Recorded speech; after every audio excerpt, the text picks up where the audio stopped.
सांगलीमधून सांगलीच्या खानापूर तालुक्यामध्ये भाळवणीमध्ये फटाका कारखान्यात भीषण स्फोट झालाय। 5 किलोमीटर पर्यंत स्फोटाचे हादरे बसलेत।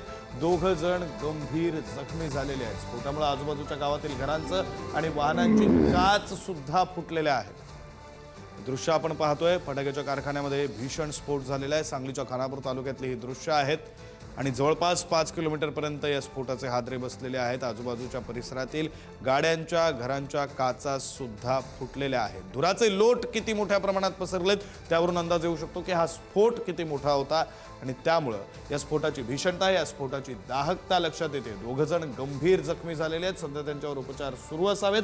मात्र हा स्फोट किती गंभीर होता, त्या स्फोटाची भीषणता, दाहकता नेमकी किती होती ते दाखवणारी ही दृश्य, पसरलेल्या धुराच्या लोटांची ही दृश्य।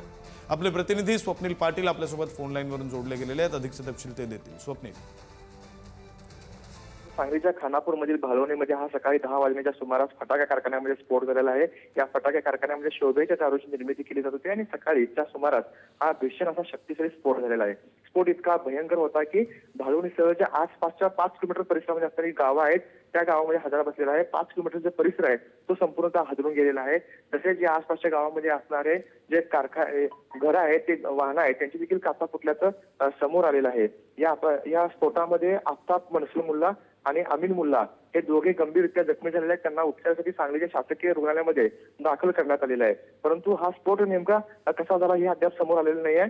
परंतु ह्या स्फोटामुळे भीषण अशी या ठिकाणी आग लागली होती। आग आटोक्यात आणण्यासाठी विटा नगर परिषद 2 अग्निशमन दलाची वाहने जी आता घटनास्थळी दाखल झालेली आहेत आणि या वाहनांमार्फत आग आटोक्यात आणण्याचे प्रयत्न सुरू आहेत। विक्रांत, धन्यवाद स्वप्नील दिलेल्या या सगळ्या सविस्तर माहितीसाठी।